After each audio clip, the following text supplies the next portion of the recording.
नमस्कार, माई पॉलिटिक्स में आपका स्वागत है।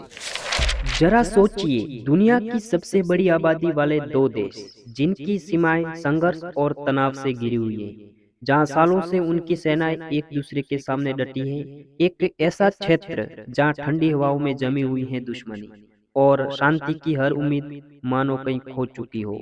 लेकिन फिलहाल रसिया के कजान शहर में कुछ ऐसा हुआ जिसके बारे में दुनिया सोच नहीं सकती थी। भारत और चाइना दोनों आपस में मिल चुके हैं। अभी हम इस पर पूर्ण चर्चा करेंगे कि क्या-क्या हुआ। उससे पहले आप थोड़ा-सा ब्रीफ ये देख लीजिए। यहाँ पर अपन देखेंगे तो ब्राज़ील, रसिया, इंडिया, चाइना और साउथ अफ्रीका के द्वारा शुरू किया गया ब्रिक्स आज G7 को भी टक्कर देके दुनिया का सबसे बड़ा संगठन बनने जा रहा है।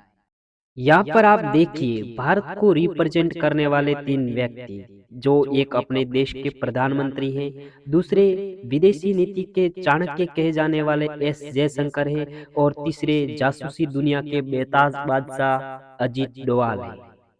यहाँ से देखिए भारत के प्रधानमंत्री और रशिया के प्रेसिडेंट के बीच में कुछ मीटिंग्स वगैरह हुई। फिर यहाँ पर देखिए आप एक हिस्टोरिकल वीडियो। ये पहली बार हुआ है 5 साल के बाद जब भारत के प्राइम मिनिस्टर और चाइना के प्रेसिडेंट के द्वारा एक दूसरे से हाथ मिलाया गया है और साथ में देखा गया है। ये बहुत ही हिस्टोरिकल वीडियो कह सकते हैं और पुतिन के द्वारा इसे मास्टर स्ट्रोक कह सकते हैं। जियोपॉलिटिकल में बहुत बड़ी बात कह सकते हैं इसको।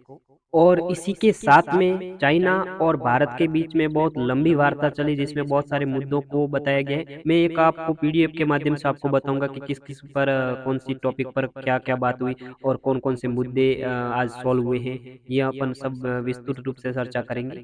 जरा सोचिए अभी वेस्टर्न वर्ल्ड की स्थिति क्या हो रही होगी। देखिए वो एक-एक पल को देख रहे हैं, अच्छी तरीके से यहाँ पर ऑब्जर्व कर रहे हैं कि क्या-क्या हो रहा है और उनको कितनी जलन हो रही होगी मतलब आप सोच भी नहीं सकते हम। क्योंकि भारत और चाइना दोनों साथ में मिल रहे हैं और इसको मिलाने वाला रसिया है जो उनका सबसे बड़ा दुश्मन है वेस्टर्न वर्ल्ड का, वो उन भारत और चाइना को साथ में मिला रहा है। तो उनके लिए बहुत बड़ी दुखदायी बात हो सकती है।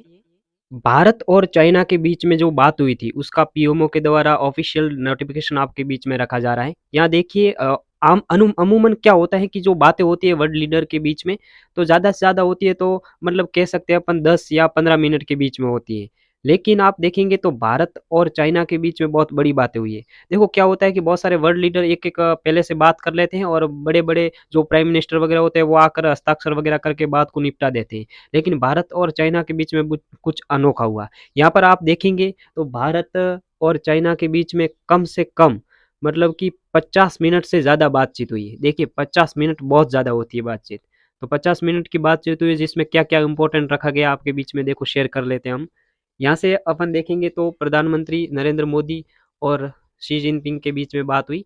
इसमें देखो जो सेना है अपने सीमा पर स्थित है, उसको पीछे हटने के लिए बिल्कुल जो 2020 में आपने सुना होगा गलवान इंसिडेंट हुआ था, गलवान के लिए भारत और चाइना के बीच में कॉन्फ्लिक्ट हुआ था, तो उसको रिसॉल्व कर दिया गया अभी। अभी क्या कह दिया गया है कि भारत और चाइना के बीच में जितने भी मुद्दे हैं सीमा विवाद के लिए, वो संपूर्ण रूप से मतलब निरस्त किए जाते, संपूर्ण रूप से सॉल्व किए जाते। अब कोई भारत और चाइना के बीच में ज़मीन के लिए लड़ाई नहीं होगी, सीमा क्षेत्र विवाद कभी नहीं होगा।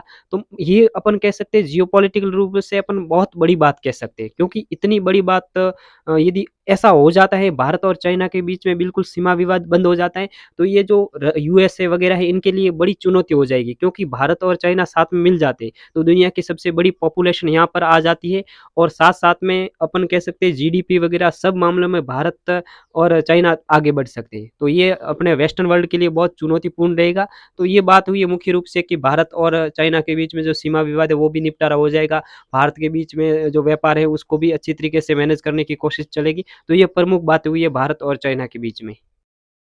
ये मुलाकात एक सकारात्मक संकेत है कि दोनों देश अपने विवादों को शांतिपूर्ण ढंग से हल करने के लिए प्रतिबद्ध हैं। हालांकि ये देखना अभी बाकी है कि इन चर्चाओं का वास्तविक असर सीमा विवाद और द्विपक्षीय संबंधों पर कब और कैसे पड़ता है।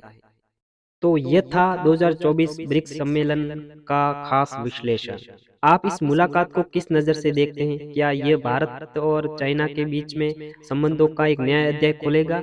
अपने विचार हमें कमेंट में अवश्य बताएं और ऐसे ही महत्वपूर्ण मुद्दों का विश्लेषण देखने के लिए हमारे चैनल को सब्सक्राइब कर लीजिए। Thank you so much.